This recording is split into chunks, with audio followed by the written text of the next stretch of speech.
For decades, one of the biggest deviations between British and American television was the simple chat show. To Brits, a chat show meant this. Or this. Parky asking Malcolm Muggeridge about communism, while Una Stubbs nods along gamely from the next chair.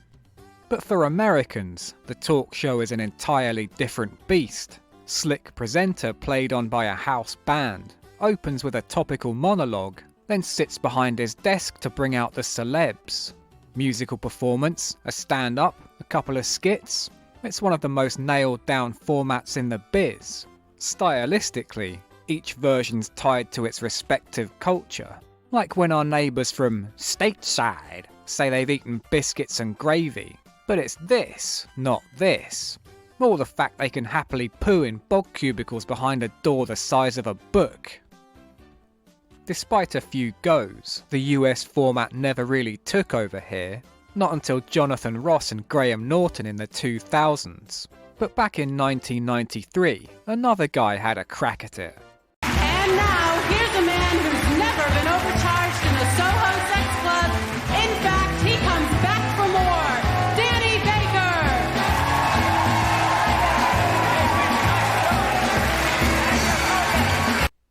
The Bakemeister, as I live and breathe. His Royal Bakeness, the Archbishop of Bakebury.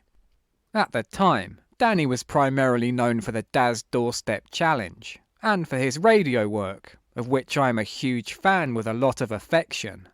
You're wearing a plywood bow tie with Dundee United? We're just United written across it. And it was 2 feet wide by a foot. And it was tied on my neck with a big leather strap. Irreverent, pop culture obsessed, a real student of the game. If anyone could make it work, it was Baker. More importantly, he's unashamedly a man who likes American things.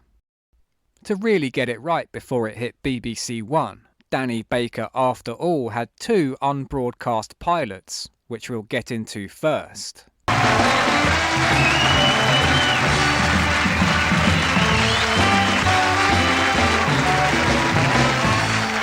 Yeah, that's Mark Kermode on bass, taking time out from being performatively angry over popular movies to be leader of the house band.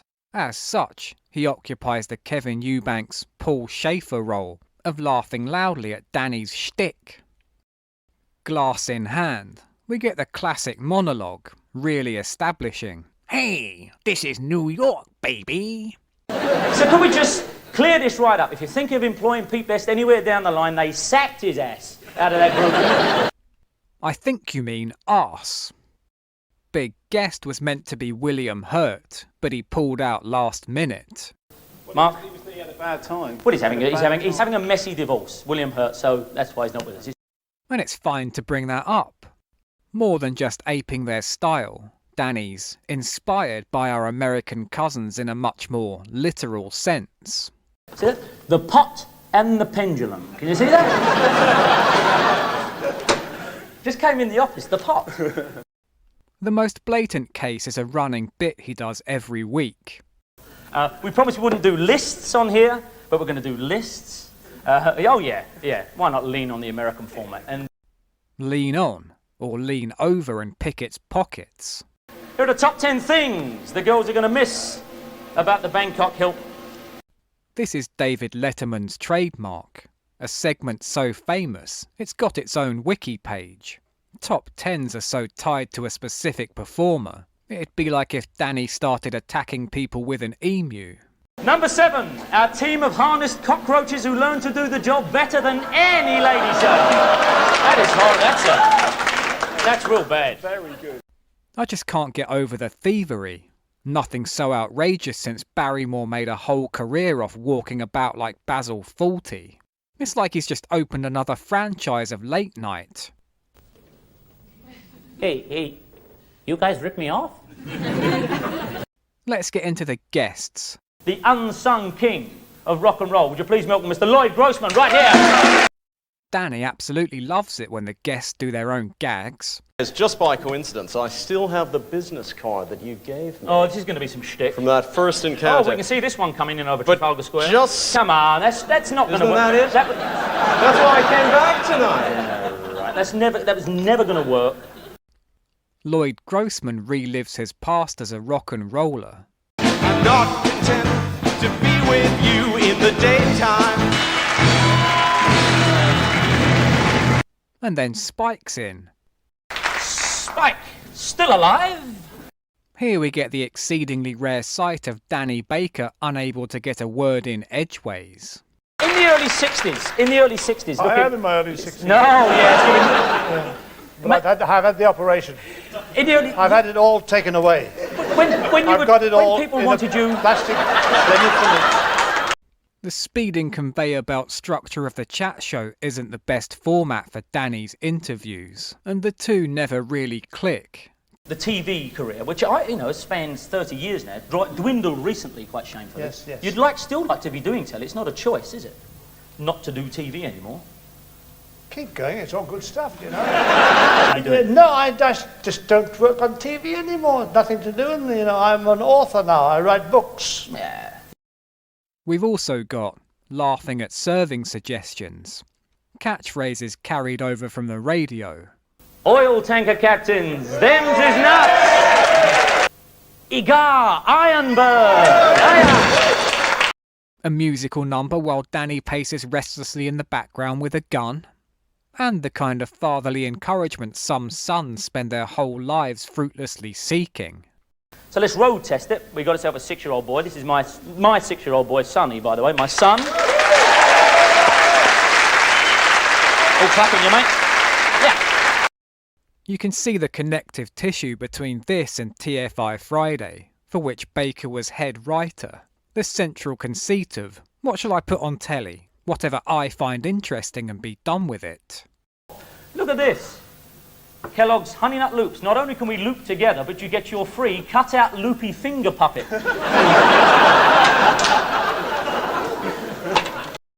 Also like TFI, he's always playing to the crew rather than the audience. You couldn't, even Joshua Rosenberg himself would not.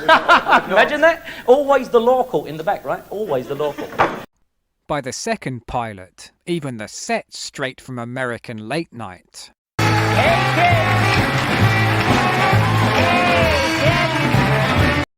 A man interrupting everyone, including himself. The whole thing's just one big wink and aside. Comedy has to be rooted in truth. Danny. Or else, I find... Danny. Sure, Steve. I'd like to see him as well, please. Hey, nice job with the line, Steve. Hey, nice job with the line, Steve. A bit redone, incidentally, in the first episode proper. And by the way, Steve, nice work with the line. First guest this week is another last-minute replacement, Danny's radio partner Danny Kelly. They applaud now. Wait till they find out I'm only here because Wendy Richards finked out. Sure, Wendy Richards finked out. Dan, have you ever been burgled? Not a huge amount of TV work under his belt. Some may remember Danny from late night Channel 4 sports phone-in show, Under the Moon, described to me recently as every other call was someone calling Danny Kelly a fat c***. Meanwhile, Phil Daniels not looking super pleased to be interrupted by a circus parade. I did do a Children's Film Foundation film a long time ago. Sorry, Phil. Later, hey, kids, we'll come straight back to this. It's Sunday.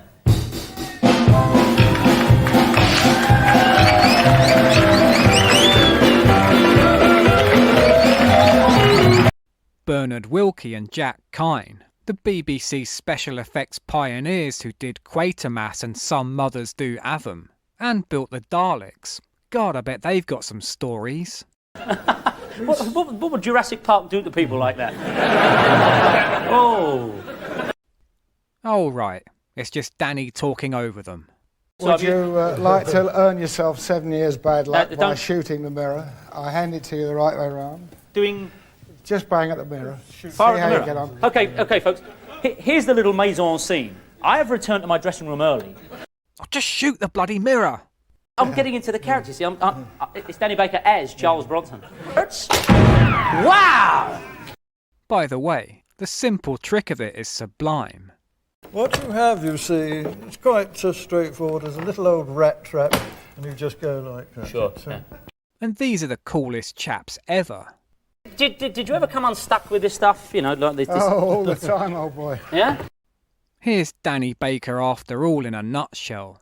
Wilkie and Kine want to demonstrate a prop bottle break on each other, so Danny speaks all over them, not listening, and preparing for himself to be hit. He had a castle in In Candleworth. So go on. Hey kids, try this at home. On the head. No, I'm going to do it. On there. Yes. Go on. Just there. Oh, I'll be standing here waiting for the... And when they do it, he walks in the way of the shot.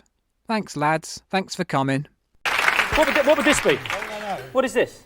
That's Aladdin's lamp, but it's very Yeah, right, I know it's cleverly Aladdin's lamp, made. but what's the deal with it? Yes. Suggs is in for a song, and another running section celebrates those forgotten men on the fringes of showbiz, with DJ Barry Bethel off the old Slim Fast ads. £33 gone, and with Slim Fast you lose weight from the very first week. You'll see. But honestly, on this particular product, you can still eat the things that you really do enjoy. Oh, shut up. He seems a gregarious sort. For fuck's sake. And we're all going straight to hell. Thank you very much indeed. Let's see if he ironed out the kinks as we move into the proper series, for which even the time slot felt American, straddling midnight like Letterman and Leno, when us Brits were not long off standing for the national anthem before telly went dark until morning.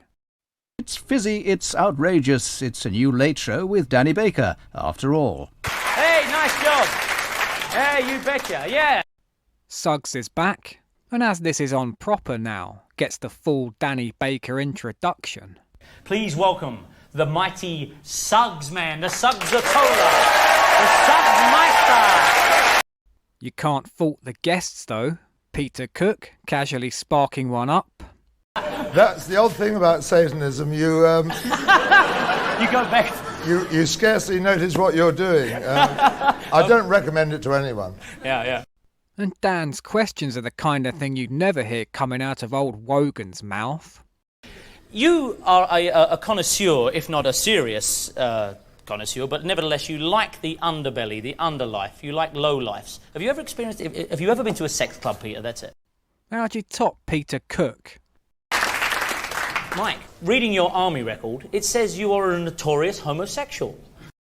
Not just random slander. This is how he got out of national service. So I went to see the psychiatrist about 8 weeks before I was due to take the army medical for the second time.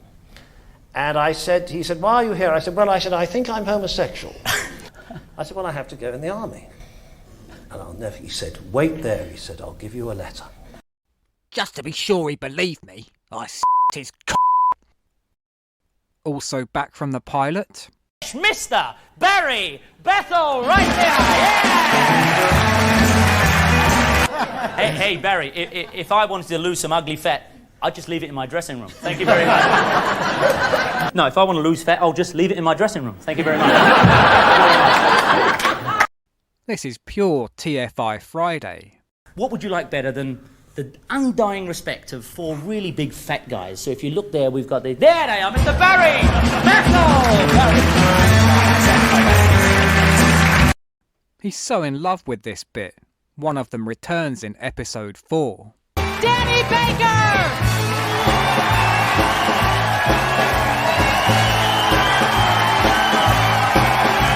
Welcome to After All. Danny Baker will be along shortly. My name's Ted. You know, I was at a Tory party yesterday. Although I was only there delivering pies. Continuing the lineup of comedy greats, Bob Monkhouse. And as we're after midnight... I said to Sarge, no. That was my idea. It's fucking cold out there. Me when a video gets sod all views. I sat in the bath naked and cried into a towel so my mother wouldn't hear me. Richard E. Grant, where Danny pulls off a flawless Kilroy cadence. No. You made a joke about your dead parents? You're pretending to be a schizophrenic in order to claim benefits? Terry Gilliam, Ben Elton. Golden objects are coming. But Danny's interview style makes them hard to succinctly show snippets of. A former music journalist, he's retained the flowery prose in his everyday speak, using 50 words where 5 would do, and where most hosts would simply say, "Bye, see you next week." Well, it's time for my old boot heels to be wandering again. Thrill-wise, we've whittled this old spot into kindling. Grandiloquence that's more suited to the relaxed background noise of radio becomes exhausting on television. Ladies and gentlemen, these days even footballers are declared to have vision. But vision, true vision, is gifted to the very few indeed. That's to say nothing of Danny's repeated stock phrases. Look at this. This is from the good people at Cypressa. The good people at Kellogg's Frosties. See if the good people at Kellogg's know what they're doing. It's from the very good people at Trueware. That's the serving suggestion from the good people in China for that one. And in all this, he's still doing Letterman lists. Tonight's top 10 list is the top 10 demands of the French farmers. 2 is bald, like Gary Glitter. Poop! Oh, the old BBC. Just pray the technology doesn't fall into the wrong hands, don't you? The BBC get a kicking throughout, constantly disparaging his bosses and the licence fee. That we actually commissioned and had made at licence fee prices, seeing as you dumb clucks essentially ponied up the dough. Although what's more classically British than a host making digs about their own show being cheap and rubbish? Wow! Wow, that's a £75 graphic right there. What was in the news in 1993? Zina Badawi?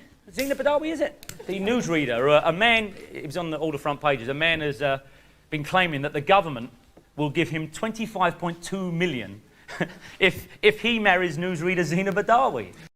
The hell is he talking about? Can't find a thing about this online.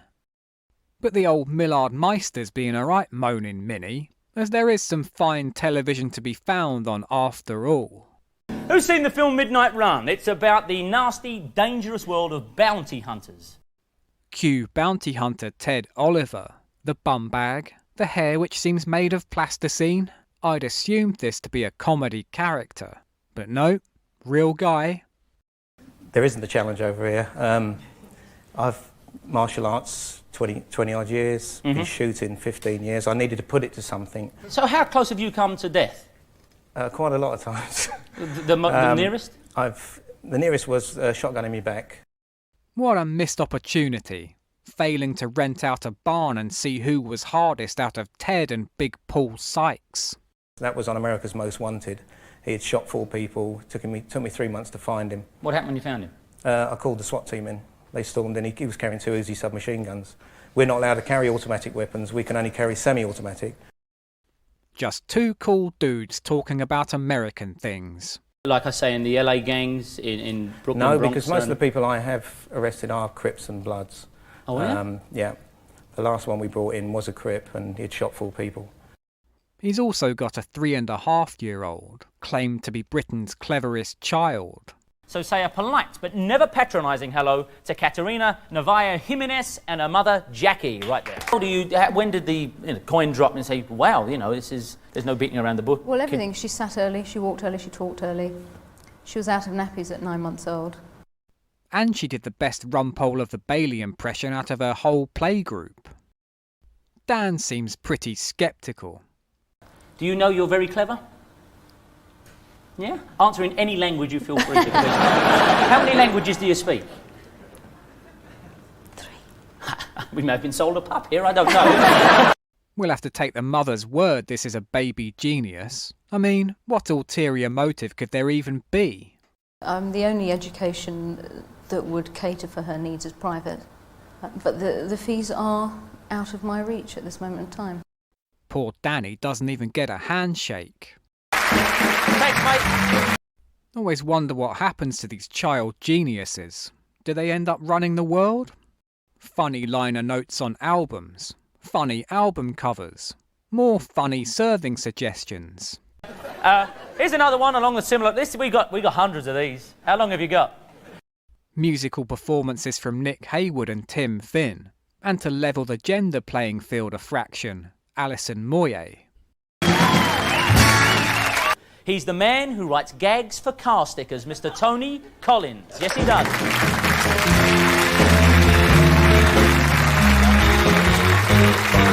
would you say is your favourite car sticker?